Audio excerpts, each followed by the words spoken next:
Elle vendait ses trésors pour nourrir ses enfants. Son corps a fini par céder. Destinée, malédiction ou le fruit du hasard. Partie 4. Quand les piliers tremblent, ma mère commença à vendre tous ses bijoux, ses pagnes, ses basins, ses sacs. Tout ce qu'elle avait de valeureux. C'était le seul moyen de rembourser quelques dettes, de payer à manger et surtout de payer le loyer, pour éviter que nous soyons mis à la porte.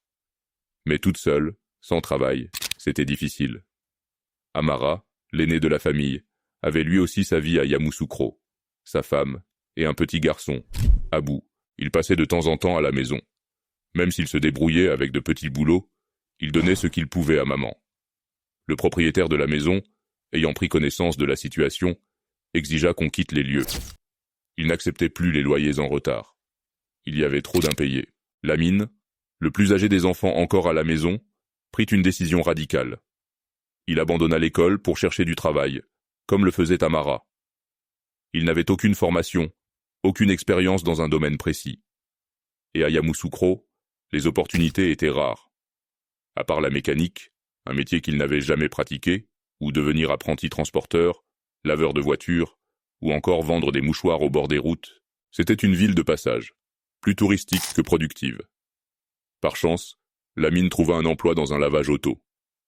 La paye n'était pas énorme, mais pour lui, c'était une victoire.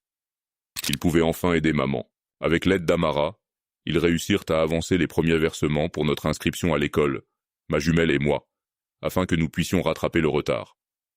Les cours avaient déjà commencé. Pendant ce temps, maman subissait toujours la pression des créanciers et du propriétaire. Mais elle gardait l'espoir de l'indemnité de fin de contrat que l'entreprise devait verser à mon père.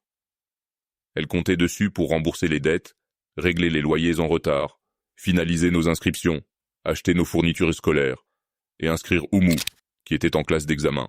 Mais la patronne de l'entreprise, une femme nommée Madame Baldé, refusait de verser à mon père l'indemnité qu'elle lui devait, sous prétexte que son entreprise avait fait faillite.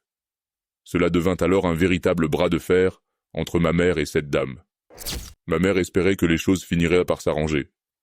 Un dimanche après-midi, pendant qu'elle faisait la lessive avec Oumou et Bintou, moi, dans ma routine habituelle, j'étais parti jouer au foot avec des amis. À mon retour, j'ai trouvé ma jumelle en larmes. Je lui ai demandé ce qui se passait. Elle m'a répondu que maman avait eu une crise, qu'elle était tombée et qu'on l'avait transportée aux urgences.